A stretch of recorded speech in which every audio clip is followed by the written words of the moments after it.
Edward and his entourage should not be fated in our land. Earl and Countess of Wessex face more backlash ahead of a packed day of engagements on Caribbean tour.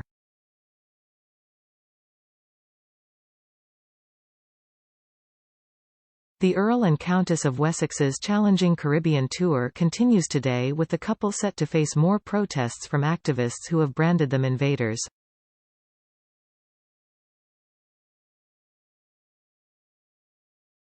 Prince Edward and his wife Sophie are set to travel to Antigua and Barbuda this morning amid warnings from the island to avoid phony sanctimony over slavery.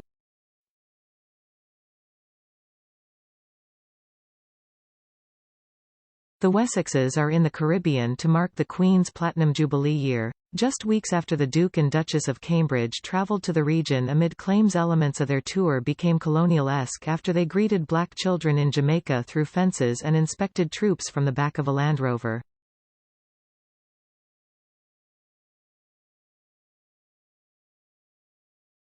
Edward and Sophie are now in the region and have been branded oligarchs by protesters who want to remove the Queen as head of state of their islands and are demanding money and a full apology for past crimes against humanity.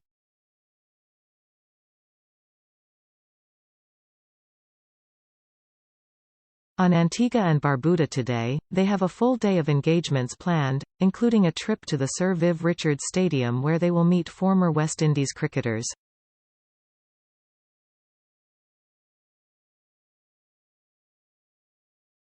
Jomo Thomas, former chairman of the National Reparations Committee, said that people want to show their disgust that their governments had decided to lay down the red carpet for invaders, adding, "Edward and his entourage should not be fated in our land."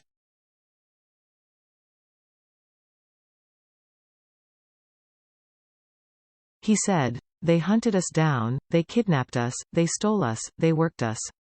They owe us and they must now pay us."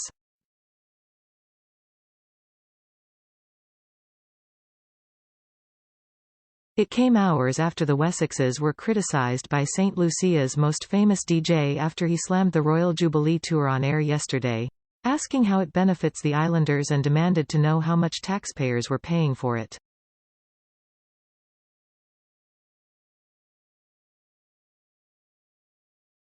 Prior to their Caribbean tour, the country's Reparations Support Commission penned an open letter to the couple saying, "For us, they are the source of genocide and of continuing deep international injury, injustice and racism."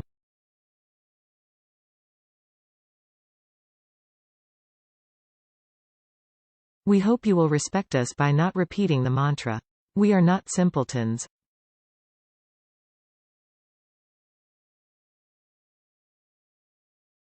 On their visit to the island, the couple will first receive a guard of honor at the V.C. Byrd International Airport before meeting the country's Prime Minister and members of his cabinet.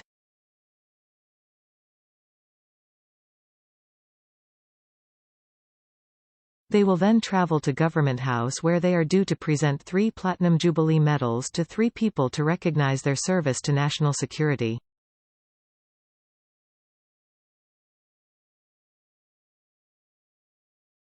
Edward and Sophie will also speak to some of the country's craftspeople, creatives and community groups, and the Countess will speak to women about their work towards female empowerment.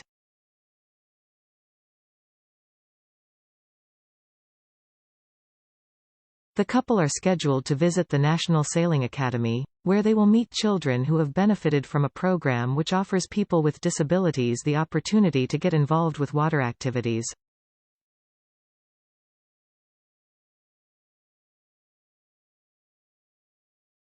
To complete their tour of the island, the Earl and Countess will visit Clarence House where they will plant a tree to mark the Queen's Platinum Jubilee.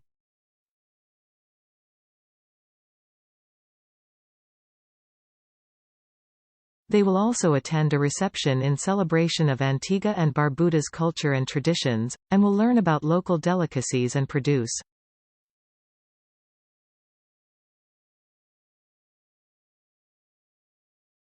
Yesterday the couple had another setback on their Caribbean tour as St. Lucia's biggest radio host criticized the Jubilee Tour, asking how it benefits the islanders.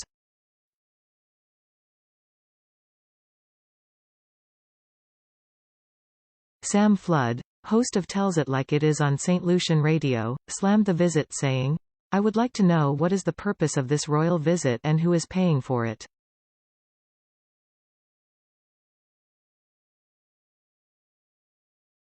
They kept a reception at the governor's house for the prince and princess, and I would like to know whether all those attending were wearing any face masks for protection.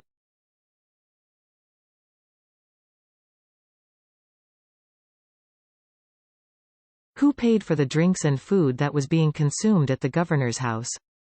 Did the royal family sponsor it or did our government?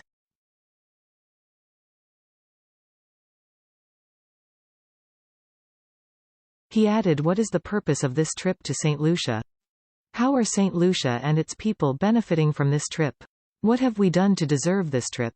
I would like to know who is benefiting from this royal visit.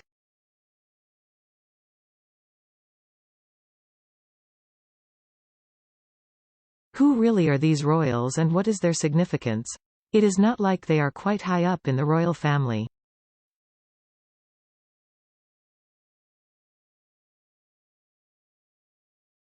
Who are they and what will they bring to the island that will benefit us as a people?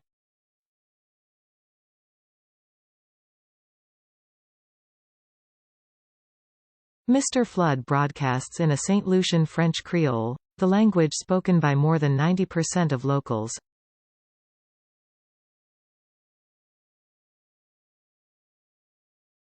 The royal couple landed in St. Lucia on Friday, where they received a warm welcome with a red carpet rolled out before traveling to St. Vincent and the Grenadines on Saturday, where they were met by a group of around 15 protesters who displayed placards, which included "End to Colonialism," "Pound Compensation Now," "Down with Neo-Colonialism," and "Britain Your Debt is Outstanding," as they made their way to Government House on the island.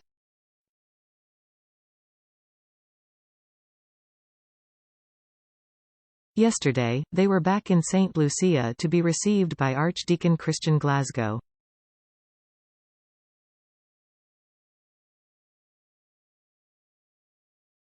The Earl and Countess also visited Mourn Fortune, a St. Lucia National Trust site, where they were shown the monuments to St. Lucian Nobel laureates, Sir W. Arthur Lewis and Sir Derek Walcott, and learned more about the country's history.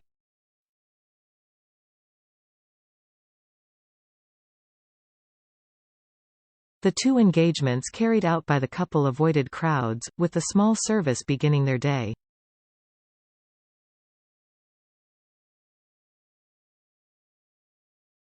Edward and Sophie are due to travel to Antigua and Barbuda on Monday, where an organization has already warned the pair to avoid phony sanctimony over slavery.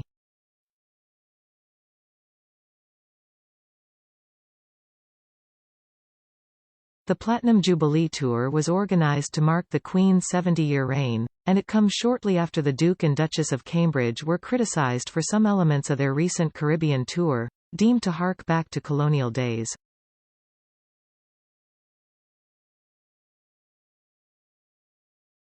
Sophie and Edward were greeted in the sunshine by the Deputy Prime Minister Dr. Ernest Hilaire and the ADC to the Governor-General Captain Cyril Saltibus after they disembarked their British Airways flight at St. Lucia's Hewanora International Airport on Friday afternoon.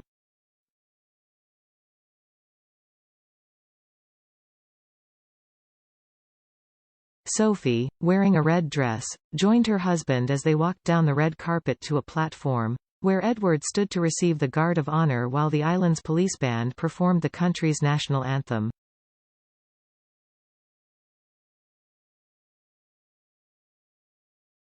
The pair are also met the Prime Minister of St. Lucia Philip Pierre and the Acting Governor-General Cyril Earl Melquiades Charles later on Friday.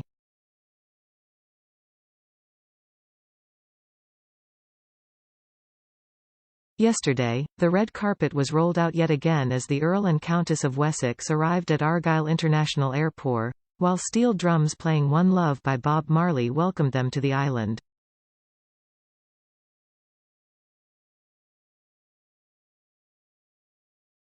However, not everyone seemed too impressed by their arrival, as Sophie was forced to duck from a swooping Amazona gildingi, the island's national bird, during a visit to the botanical gardens.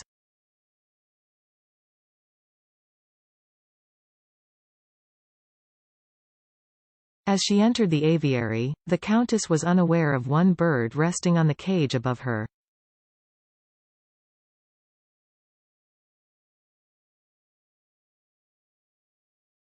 Before she was followed into the enclosure by her husband, the Earl of Wessex, it swooped down just over the top of her head, forcing her to immediately duck down.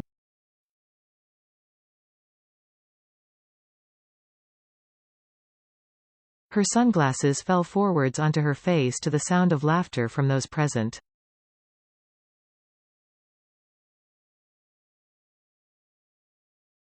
Sophie did eventually get used to the bird, however, and by the end of her tour, she was feeding them from the palm of her hand.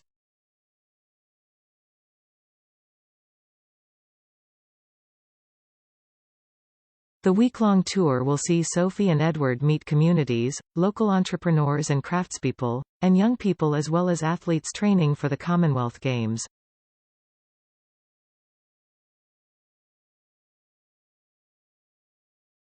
No further details were given for Thursday's postponement of the Granada leg of the tour.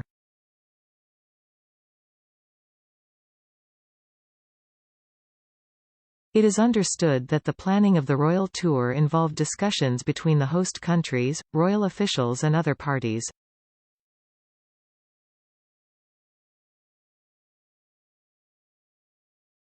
The chairman of the Antigua and Barbuda Reparation Support Commission, Dorbrino Mard, has told a local radio station, essentially, it supports the positions taken by other people as far as the issue of reparation is concerned and the inability of the absence of an apology from the Crown both as family and as an institution for their role in the enslavement of African people in the slave trade and in the slavery of African people.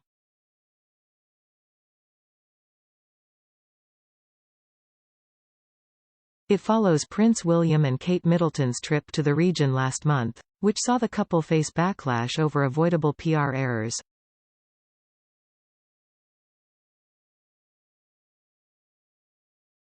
William and Kate were greeted as rock stars in Belize, Jamaica and now the Bahamas, with cheering crowds chanting "We love you," but they also faced challenges in three nations with burgeoning campaigns for complete independence from the UK and demands for slave trade reparations.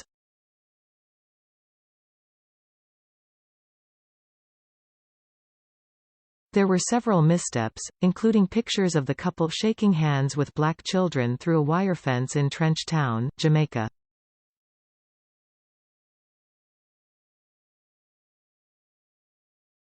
They were also accused of taking part in colonial-style photo opportunity by riding around in a 1953 Land Rover inspecting troops, with William wearing military uniform.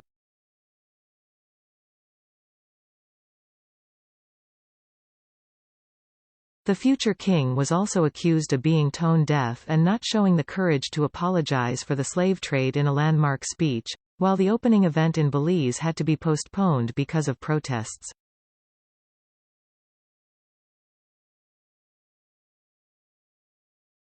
The Jubilee schedule is one of the first signs of the new-look monarchy, with Prince Andrew and the Duke and Duchess of Sussex previously making similar overseas trips.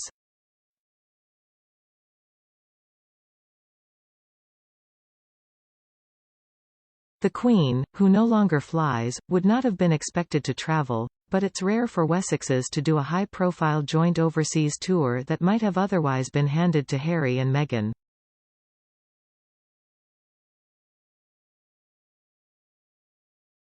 It's long been believed that Prince Charles will slim down the monarchy when he becomes king to 8 key members.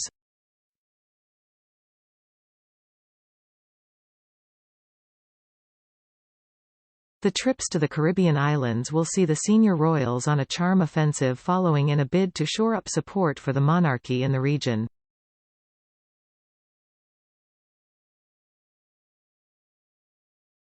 In November, Prince Charles visited Barbados for a ceremony to mark its historic decision to remove the Queen as head of state.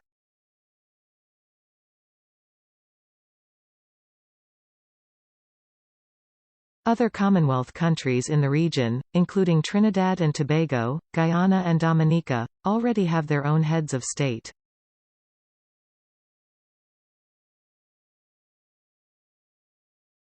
Last year, John Briceño, the Prime Minister of Belize, did not rule out his nation following suit, saying, "We need to find what fits Belize best."